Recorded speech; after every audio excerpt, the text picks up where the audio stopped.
My name is Roddy McInnes, and I teach photography at the University of Denver. I'm proud to be a member of LinkAGES Colorado, a collaborative initiative where we bring young people and older adults together to create meaningful relationships and reduce isolation. As an older adult myself, I know what it feels like to be socially isolated. The COVID-19 pandemic gave us all a taste of how that feels. As a collaborative, we encourage each other to find creative ways for people across ages, 5 months to 96 years so far, to connect. We adapt from our successes and learn from our failures. Until March this year, all of our programs were conducted in person. When COVID-19 arrived, we had to rethink everything. As a collaborative committed to reducing social isolation, we could not stop. We already knew that programs like ours increase connectedness and decrease ageism. There was no way a pandemic was going to stop us. LinkAGES members grappled with how to shift from in-person programming to virtual. How can you create connections across ages when you can't be there in person? In true LinkAGES style, we were determined to try different things, evaluate the impact, adapt, and go forward.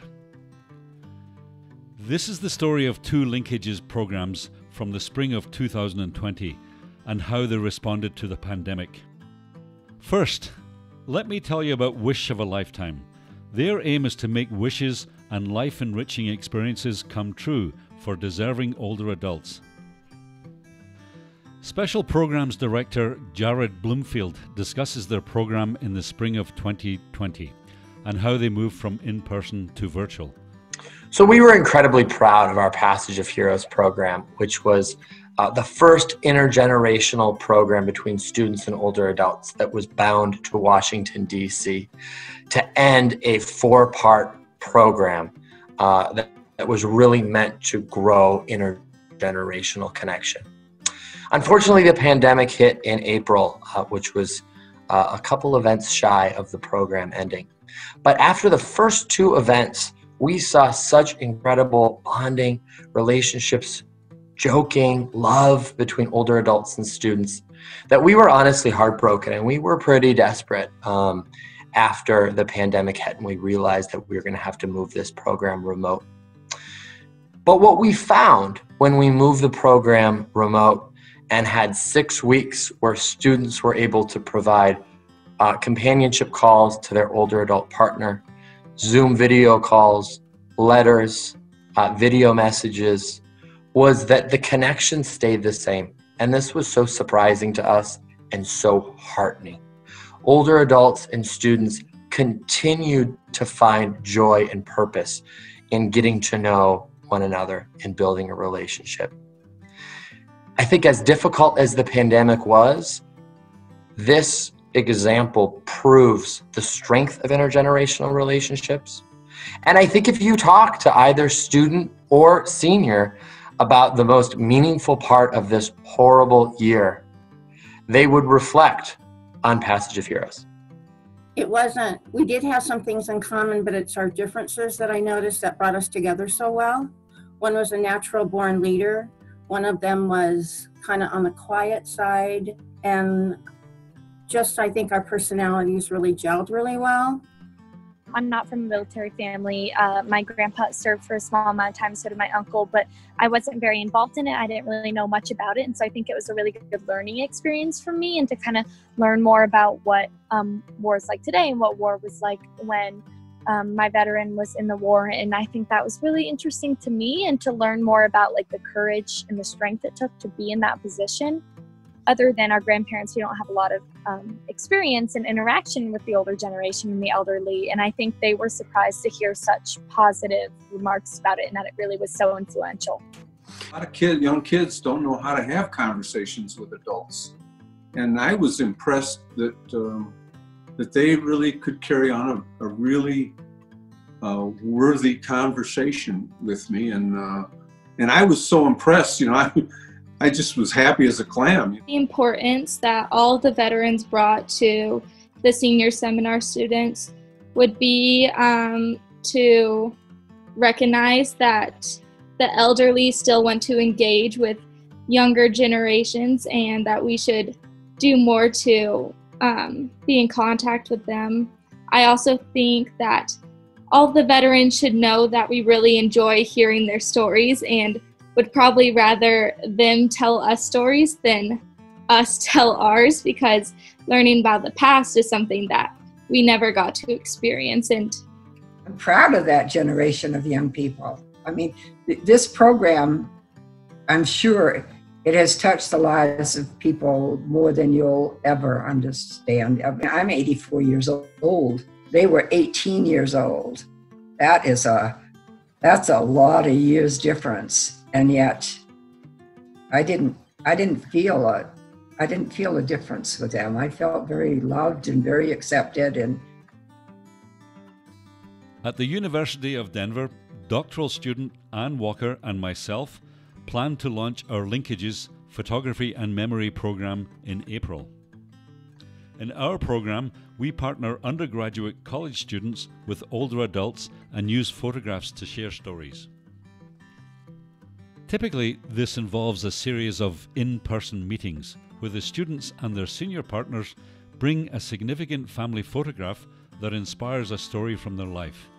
Then, they take new photographs together to document the story of the program.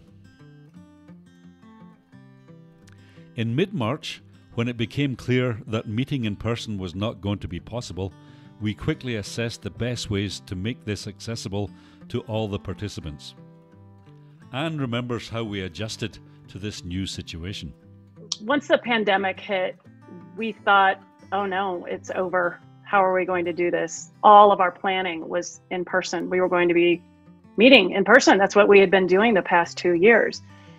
But the thing that we thought would be the biggest obstacle, technology, actually was the answer. It was a gift. We were able to teach everybody how to click on links. We met, and I still think about that very last class in June, after 10 weeks of meeting one-on-one, meeting as a large group, and how much this program meant to all of the participants, to have intergenerational connections as strong as they were, despite all of the obstacles, despite technology, despite the fact that we were in a global crisis.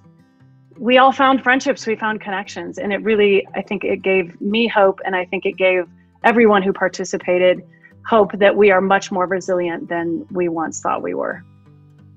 Here are some of the participants discussing their project experiences at the end of the program. So I chose this photo of Sharon and I because I feel like it's a perfect representation of this class.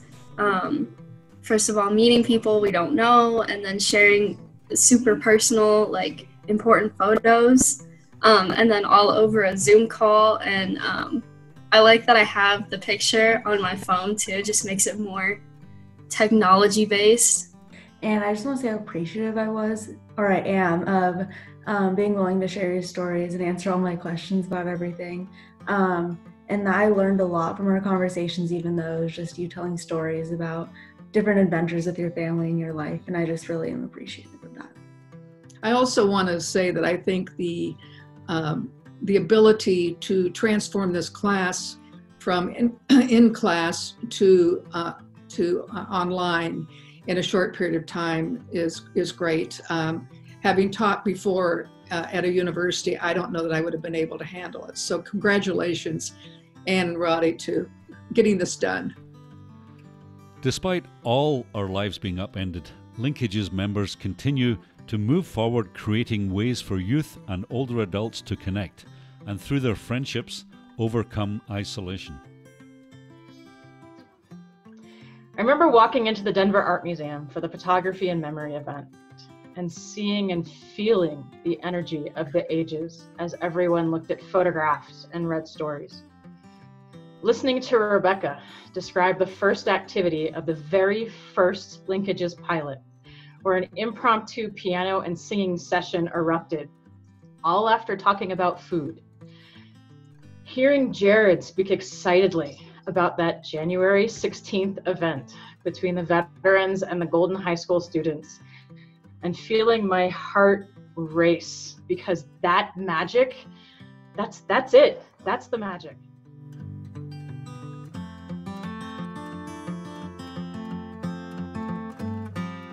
Magic was indeed made.